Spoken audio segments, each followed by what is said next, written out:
télévision Futurs Médias mbokk yi ñoo ngi leen di nuyu bu baax a baax di rafetlu ni ngeen àndee ak suñu programme fas yéene ànd ak yéen ci xibaaru timis yi la ci gën a fës moo di wàllu tàggat yaram ak football coupe d'Afrique ba ñuy séentu ca Cameroun Sénégal matcham bu njëkk mu war ci jongante ak Zimbabwe waaye am na lu ci ñuul sabab li moo di ka coronavirus ñu nemmeeku ci biir équipe nationale bu Sénégal ñett ci ay gaynde mu di góol bi Edouard Mendy di Kalidou Koulibaly di Famara Diédhiou ay test yu ñu def ci ñoom wane nañu ne dañoo amee coronavirus. tey ci minuit ci la campagne bi jëm ci waajale élection locale yi ci réew mi di tàmbali campagne boobee nga xamante ne ji kon ñoo ngi koy sóobu candidat bu coalition Benno Bokk Yaakaar di Abdoulaye Diouf Sarr wane kon boppam tey ji ak caravane boo xamante ne ji kon ànd na ci ak ñi mu ko séqal doon wër arrondissement bu Almadi la mu bëgg moo di beneen xeetu Ndakaaru moom la woote moom Abdoulaye Diouf Sarr sàkku ci ñi nga xamante ne ji ñoo di askan wi ñu ànd ci fii ak dalakook yar bu mat sëkk waaye xool bu baax a baax ki ñuy woteel seen carte woppi coronavirus ji ak ni nga xamante ne ji noonee la mel jamono ji ci réew mi tax ci diwaanu Mbuur ñi yëngu ci wàllu transport bi ak ñi nga xam ne ñoo nekk ci wàllu tourisme am ak jaaxle li ñu bëgg daal moo di lu ne nañ ko xalaat pexe mu ne nañ ko teg ba mu des di fi tegaat yeneen restriction moo di seet nit ñi fu ñu leen di yemale ak di sàkk kon foo xamante ne ji noonee nañ leen di doxale seen gis-gis loole kon jëmul kër mbokk yi lii mooy li fi gën a fës ci ay xibaar ngeen taaxee lu ñu faram-fàccee leen ko.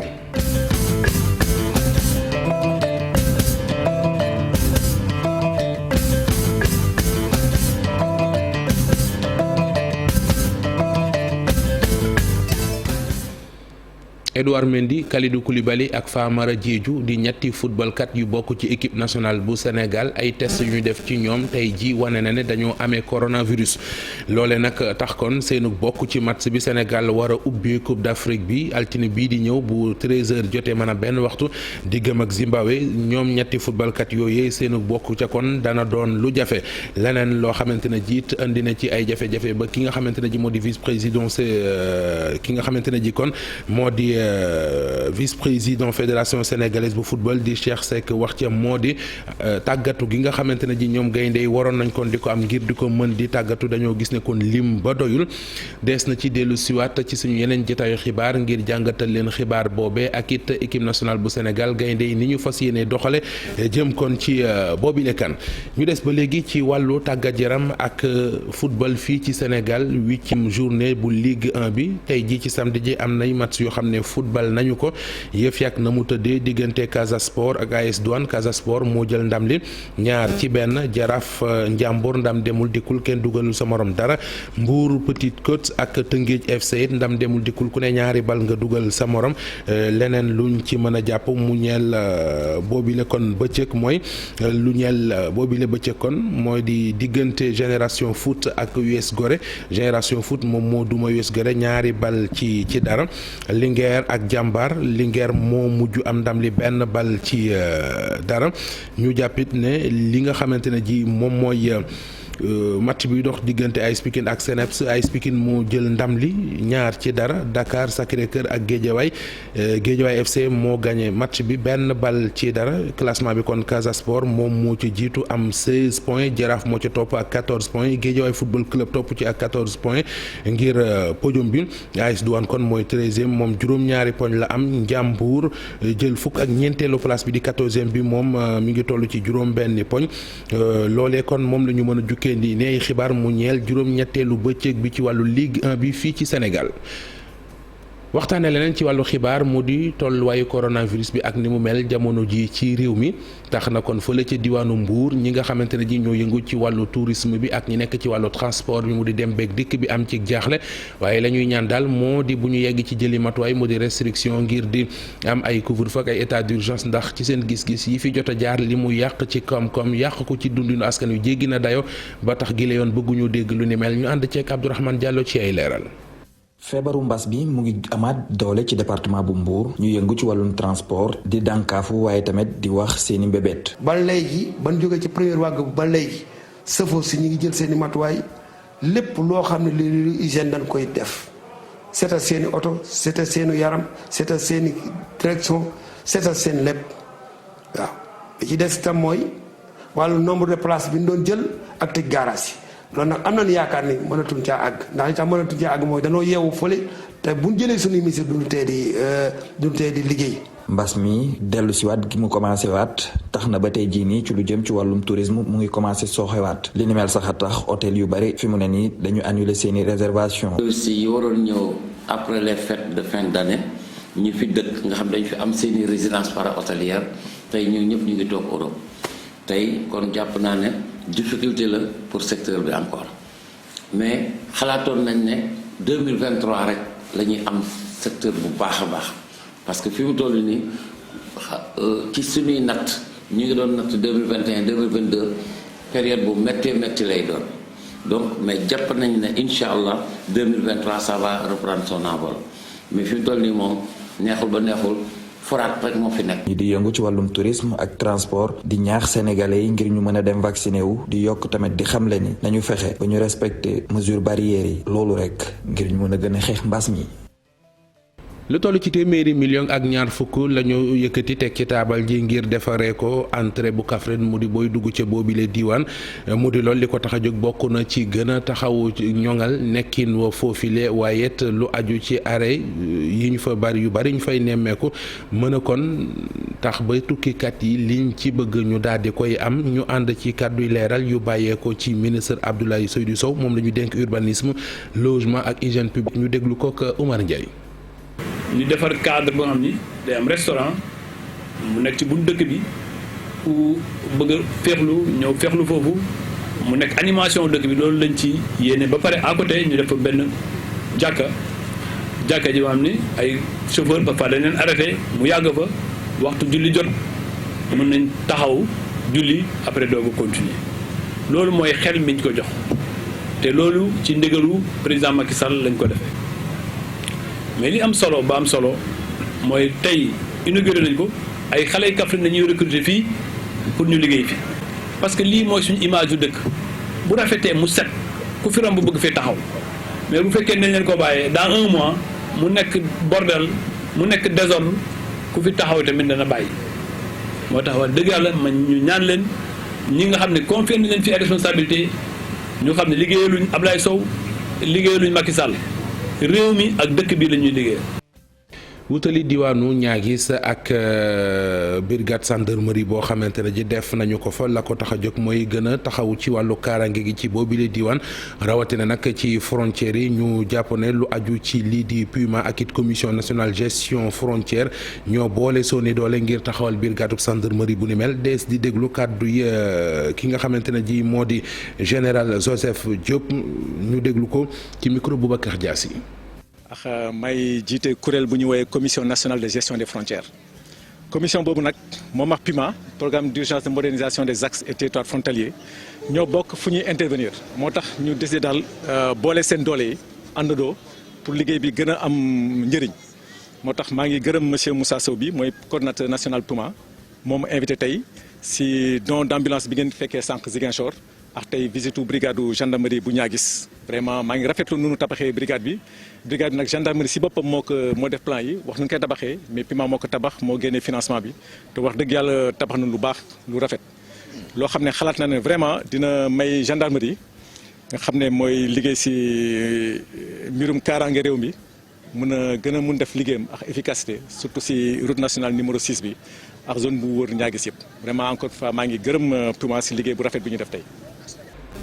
traite gerte bi mu di campagne bi jëm ci njënd ak njaayam gerte gi ak li ñu ko ubbil ngir mu mën a waa biti réew mën ci jote ñi yëngu ci wàllu gerte ku ca nekk xalaat ba nga ca amee am ñu jàpp ne lu baax la lu gën la ci baykat yi gën it ci filière gerte bi am ñu gisee safaan wa reportage Oumar Ndiaye. baykat yi féete ci diwaanu Ndoukoumane rafetlu lool dogal bi nguur gi jël wàññi taxi yi ngir ubbi yoon yi yenn jëndkat yi ñu wàll ci si géew bi. parce que lim def ni xalaat boo xam ne moom la ñëpp soxla woon ndax yàkkamti woon nañ mu def ko heureusement baykat yi itam yàkkamti woon nañ mu def ko ren bi ñu commencé Sonacos commencé na góorgóorlu defal na tam commerçant yi tam opérateurs yi tam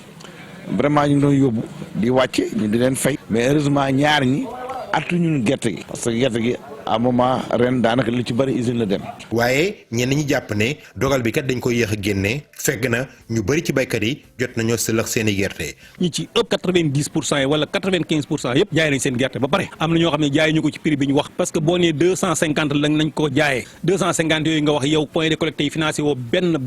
point de collecte boo xam ne xam ne bu ñu jógee fii daañu dem foofa ñu jaayi ko fu lu da ngay dem ci commerçant bi moo la ko mën la jëndal 250 bëri na ñoo xam ne tey ji seen gerte liñ ko jaayee matul 250 ay 200 175 ak 210 ak ngay dégg ñu di ko jaayee loolu nag jaaduwul. tax ci dolli atum ren jii de wooyu faayu gerte gi lu ëpp ci baykat yi moom la ñuy jàmmat ndax jàpp nañ ne ñàkkum engrais moo lañ ko yóbbee woon. dafa woyof lool taw bi parce que ay saako 45 kilos 50 kilos 50 kilos jëm suuf moom moo am ren vraiment dafa woyof engrais bi xaw na seer. xam naa ñu ngi xaar ñu ngi ñaan état bi engrais bi nay teel a ñëw boo jaayee sa gerte ba pare yor sa xaalis nga gis foo mën a jëndee engrais nga jënd ko jënd. bu ñu sukkandikoo nag ci baykat yi téeméer boo jël juróom-ñeent fukk yëpp jot nañoo jaay seen gerte fekk nag nguur gi tàmbalee jël dogal bi xàll yoon wi ngir yeneen jëndkat yi mën a dugg si fekk na lu ci bëri ci gerte gi jot na génn ci loxoy baykat yi. waxtaane wàllu politique ak campagne bi ñu war a tàmbali tey ji bu minuit jotee ñeel élection locale yu 23 janvier 2022 yi candidat Benno Bokk Yaakaar ci mairie bu Ndakaaru di Abdoulaye Diouf Sarr moo ki ñoñom tey ji xëy nañu caravane ci arrondissement bu Almadies moom Abdoulaye Diouf Sarr yëkkati fay kàddu wooteeg dal ak jàmm ak discipline ci campagne bi naka noonu ci élection yi waaye sàkku na ci ñii di électeurs yi ñu xool bu baax a baax ki ñuy sànnil seenu xob Alassane Ba ciy leeral. nii la bis bu njëkk campagne électorale doore pour candidat Benno Bokk Yaakaar fii ci ville bu Ndakaaru ab caravane la ñu def ak kilifa yi nga xamante ni ñoom ñoo bokk ci coalition bi fare ci nguur gi tey ci suba nag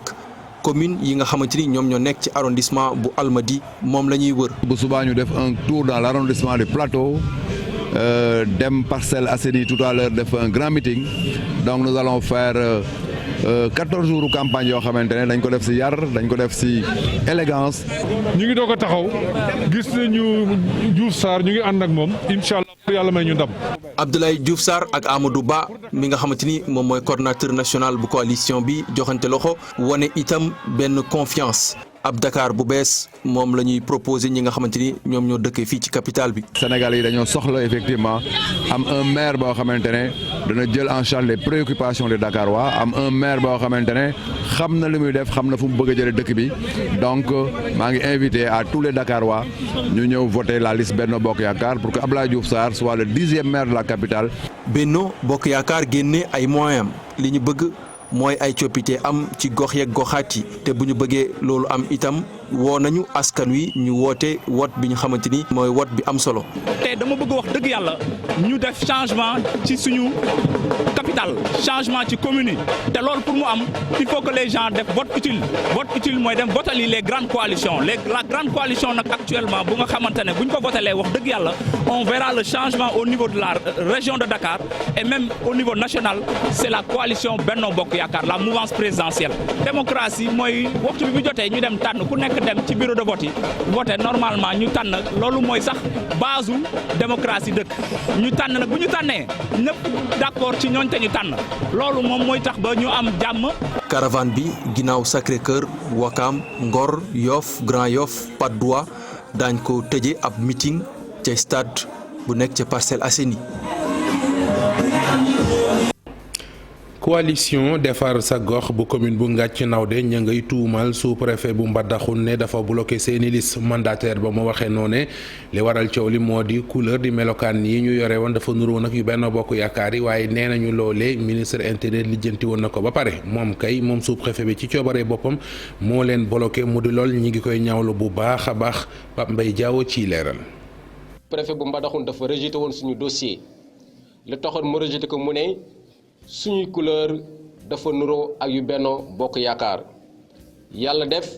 li code électoral bu wax ci article L252 ak L287 loolu su amee ministre bi dafa war a arbitrer ministre bi arbitré na changé nañu suñuy couleur jox nañu yeneen couleur pour wane que ne defar sa gox ak Benno Bokk Yaakaar amatul dara loo xamante ni ñoo ngi koy niroole bi nga xamante ni ministre bi arbitré na yóbbul naa ko note d'arbitrage bi ñu adressé préfet bu Dakar yóbbul naa ko dépôt de maquette bi ñu yóbbu DGE pour suñu bulletin yóbbul naa ko aussi bulletin bu bees bi nga xamante mooy suñu spécimen gis na ko nangu na ni fii jafe-jafe amatul problème bi réglé na wante mu ne il faut que mu jot kayit boo xamante ni day jógee ministère de l'intérieur pour wàcc ci moom mu doog a mën a accepter suñuy candidature alors que loolu du ci dara moom il devrait se conformer dafa waroon a sukkandiku ci ministre bi lettre bi mu adressé préfet de Dakar ba tax coalition bi yëpp changé couleur donc loolu rek dafa doyoon sëkk mais amatul ay correspondance bu muy xaar buy jógee ci kaw pour ñëw et puis da cee jéemul dara dafa toog croiser les bras donc di ñu seetaan. ba tax na ci kaw loolu ñuy lancer un appel ñi nga xamante ñoom ay kilifaam direct commencé par le préfet du département de Guinguinéo jógee fee jàll ci gouverneur bu région bu Kaolack xamal leen que ne sous-préfet bu arrondissement bu Mbadakhoune ba léegi dafa taxaw fi. waxtaane wàllu cinéma ak film animation bu tudd Tous en scène Ibou Diouf ciy leeral. c'est pas un type chelou. su ne nag bi ma nekkee ci réseau liggéey boobu dañ ciy dugal seen loxo bu baax saa su ne nag ñu may gën a ñaax di ma ñaax ngir ma mën a dem ca kanam. bu weesoo nag rôle bi nga xamante ne amoon na ko ci saison 2 bu validé ak.